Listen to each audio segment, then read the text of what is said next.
반갑습니다. 오늘은 9월 10일 목요일입니다. 청매 큐티 가이드를 시작하겠습니다.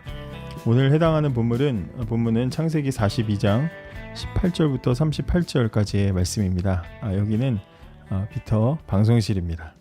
저는 박신홍 목사입니다. 요셉의 이야기가 나와 있는데요. 말씀드린 대로 요셉의 이야기는 단순히 요셉 한 사람의 성공 스토리가 아닙니다. 하나님께서는 그거보다 더 놀라운 계획을 가지고 계십니다. 하나님의 계획은 요셉을 통해서 야곱의 집안을 살리시는 것이었습니다. 기나긴 가뭄에 야곱의 집안이 굶어 죽지 않고 안전하게 보호를 받을 수 있다는 것은 야곱의 집안이 곧 이스라엘 백성이며 이스라엘 백성을 통해서 하나님이 약속하신 여자의 후손, 즉 예수 그리스도까지 이어져야 하기 때문이었습니다. 여러분이 그동안 이 부분을 모르셨더라도 요셉의 이야기가 단순히 요셉의 이야기만으로 끝나지 않는다는 것을 잘 알게 되셨을 것입니다. 이 요셉의 이야기는 곧 이스라엘이라고 부르는 야곱 집안의 이야기고, 야곱 집안의 이야기는 곧 하나님의 큰 계획과 목적을 이루시는 이야기가 되는 것이죠. 그러니까 우리는 이런 어떤 삼중적인 이야기, 요셉 개인에서 야곱으로, 야곱에서 이스라엘 전체로, 하나님의 계획으로, 이렇게 삼중적으로 되어 있는 이야기들을 우리가 보고 있는 것입니다.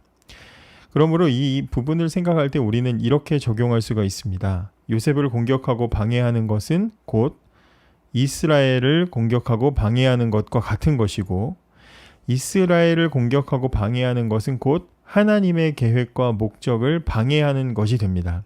그래서 구약 역사를 읽어가다 보면 이스라엘 백성이 잘하지도 못하고 항상 잘못하고 죄만 짓는데도 하나님이 꼬박꼬박 결정적일 때 나서서 도와주시고 회개할 기회를 주시고 은혜를 베풀어 주시는 것을 우리가 보게 됩니다. 왜 그렇게 하셨을까요? 그것은 이스라엘 백성들이 너무 이쁘고 착해서가 아니라 그들을 통한 하나님의 뜻과 계획과 목적이 있기 때문에 하나님은 그 뜻을 이루시려고 그렇게 하시는 것입니다. 하나님은 정하신 목적을 이루실 때까지 요셉을 보호하시고 야곱의 집안을 보호하시고 이스라엘 백성들을 보호하실 것이고 지켜주실 것입니다. 자, 오늘 이어지는 본문을 간단하게 살펴보겠습니다. 연속되는 이야기들이기 때문에 간단하게만 보겠습니다.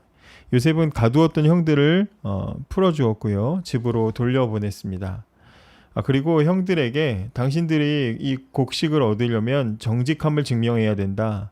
당신들이 정직함을 증명하려면 이 중에 한 사람을 남기고 나머지는 가서 너희들이 말하는 그 막내 동생을 데리고 와라. 그러면 정직함을 믿어주마. 이제 그렇게 이야기를 했습니다. 형들은요, 진퇴양난에 빠졌습니다. 어쩔 수가 없는 상황이 되었습니다. 빈손으로 돌아가자니 고향 식구들이 굶어 죽게 생겼고, 형제 하나를 놓고 가자니 베냐민을 데리고 올 엄두가 나질 않는 겁니다. 이러는 동안 형제들은 지난 일을 떠올리면서 후회를 하기 시작합니다.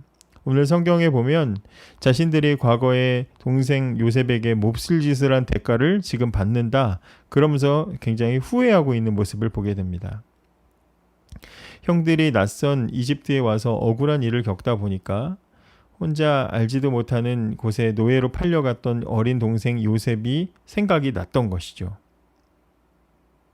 살려달라고 애원하는 요셉을 외면해버리고 그렇게 돌아서 버린 자신들의 그 모습이 얼마나 큰 죄였는지 이제야 떠올리고 그리고 속상해했습니다.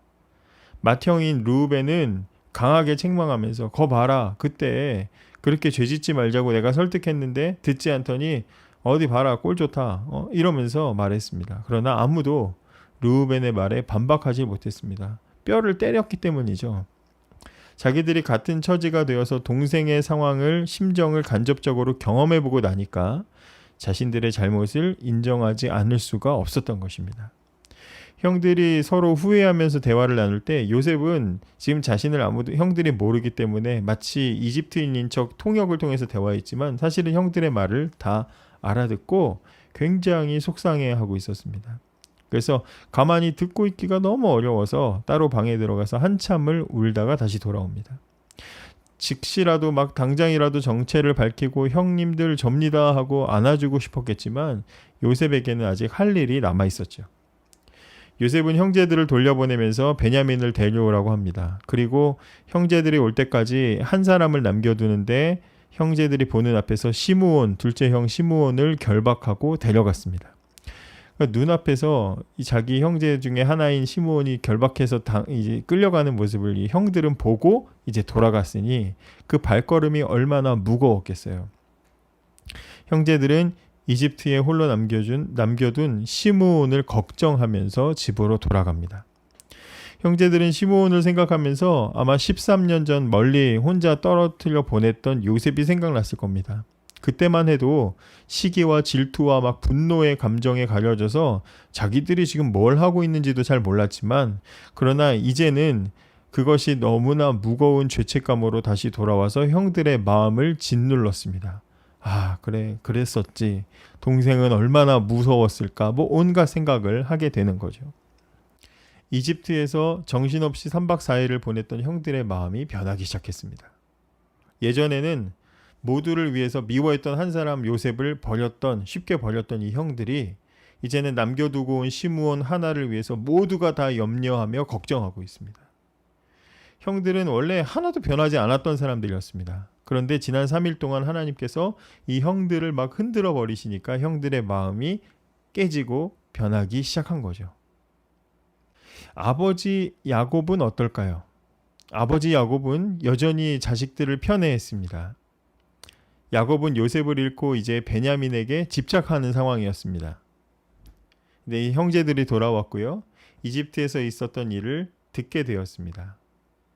물론 홀로 남겨둔 시므온의 이야기도 듣게 되었어요. 하나님은요, 야곱을 흔들기 시작하십니다. 자식을 끔찍하게 편애했던 이 야곱은 이제 덜 귀한 자식인 시므온을 살리기 위해서 가장 귀한 자식인 베냐민을 떠나 보내줘야 하는 기로에 서게 되었습니다. 과연 야곱은 변할까요? 야곱은 시므온을 위해서 베냐민을 보내줄까요? 우리는 얼마든지 나 자신을 감추고 이웃을 속일 수 있습니다. 그러나 하나님은 절대로 속일 수가 없습니다. 하나님은 우리의 겉모습만 보고 우리를 판단하시지 않습니다. 제가 이렇게 목사라고 해서 하나님은 저를 목사로서 보지 않으신다 이 말이죠. 예배 시간에만 하나님을 사랑한 척하고 내가 진짜 하나님보다 사랑하는 게 뭔지 내 안에 나만 사랑하는 것을 감추고 있어도 하나님은 그것을 다 아시지요. 평소에 하나님께서 나를 내버려 두시기 때문에 하나님도 속으시는 줄 알지만, 그러나 하나님은 결정적인 순간에 변하지 않는 나를 막 뒤흔들어서 모든 것을 다 솔직하게 꺼내도록 만드십니다.